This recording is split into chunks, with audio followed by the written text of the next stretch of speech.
सुमन अपनी सहेलियों के साथ कॉलेज से जब वापस घर आ रही थी तो वो एक व्यक्ति को देखकर अचानक रुक गई और अपनी सहेलियों को भी रोक लिया।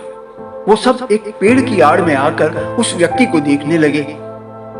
सुमन ने सबको चुप रहने का इशारा किया। वो व्यक्ति एक पेड़ के नीचे लगी बेंच पर बैठ गया। उसने इधर उधर देखा, फिर अपने थैले में से अंधे लोगों की फोल्डिंग स्टिक और एक काला चश्मा निकाला और थैले को कंधे पर लटका दिया। फिर स्टिक खोली और चश्मा लगाकर अंधों की तरह चलने लगा। सारी लड़कियां ये देखकर स्तब्ध रह गईं। जब वो कुछ दूर चला गया तब सुमन ने अपनी सहेलियों को बताया कि ये आकाश है, हमारा किराएदार। पर ये तो अंधा नहीं है, फिर ये अंधा होने की एक्टिंग क्यों करता है? यानी कि ये अपनी पत्नी को भी धोखा दे रहा है। आज तो मैं इस धोखेबाज का भांडा फोड़ कर ही रहूंगी। तुम सब जाओ, मैं इसकी खबर लेती हूं। सारी लड़कियां चली गई तो सुमन तेज गति से चलते हुए अचानक आकाश के सामने आ गई। आकाश एकदम रुक गया और बोला, सुमन तुम? तब सुमन ने कहा, तुम्हें कैसे पता कि मैं सुमन हूं? तुम तो अंधे हो ना। आकाश ने झट से बात बनाते हुए कहा, मन की आंखों से सबको पहचान लेता हूं मैं।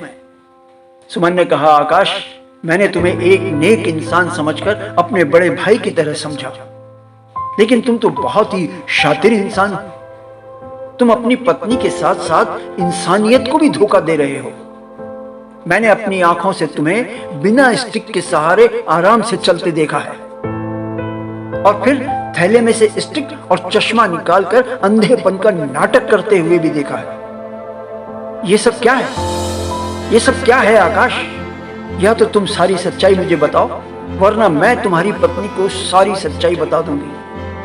वो बेचारी तो कभी अपने मुंह से घूंघट तक नहीं हटाती, क्योंकि उसका घूंघट हटाना तुम्हें पसंद नहीं है। जान छिड़कती है वो तुम्हारे ऊपर, और तुम उन्हें इतना बड़ा धोखा दे रहे हो।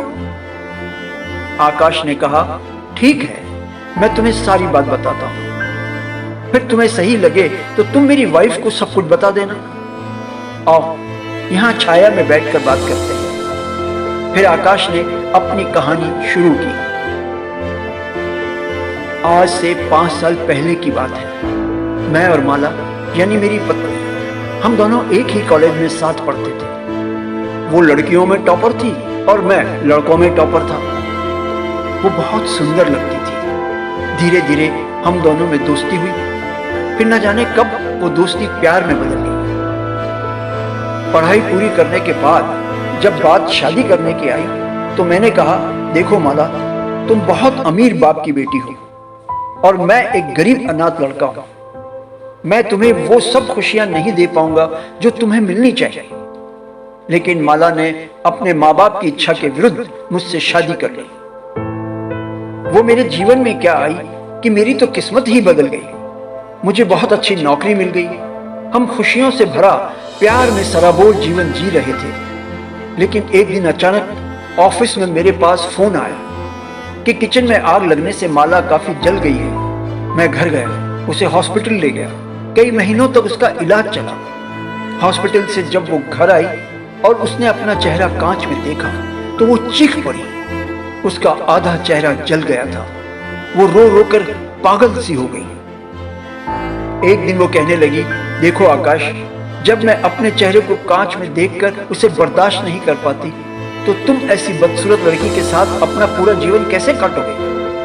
बस यही सोच सोचकर मेरा मन आत्मग्लानि से भर जाता है। मन करता है तुम्हारी जिंदगी से दूर चली जाओ, आत्महत्या कर दो। मुझे डर लगने लगा, ये कहीं कोई गलत कदम न उठा ले। बहुत सोचने के बाद मैंने एक हॉस्पिटल में डॉक्टर को मेरी मदद के लिए राजी किया। डॉक्टर ने माला को फोन किया कि आपके पति आकाश का एक्सीडेंट हो गया है, आप तुरंत सिटी हॉस्पिटल आ जाइए। जब माला वहां आई तो डॉक्टर ने उसे बताया कि इस एक्सीडेंट की वजह से आकाश की दोनों आंखें खराब हो गई हैं। अब वो कभी देख नहीं पाएगा। और तभी से मैं अंधेपन का नाटक करने लगा।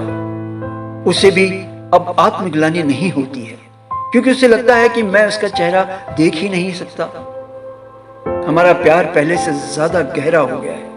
हम पहले से भी ज्यादा प्यार भरी जिंदगी जी रहे हैं। सुमन, अगर तुम अब भी चाहो तो माला को सच्चाई बता सकती हो। सुमन सारी बात सुनकर सोच में पड़ गई। वो बोली, प्यार वाकई में अंधा होता है आकाश भैया।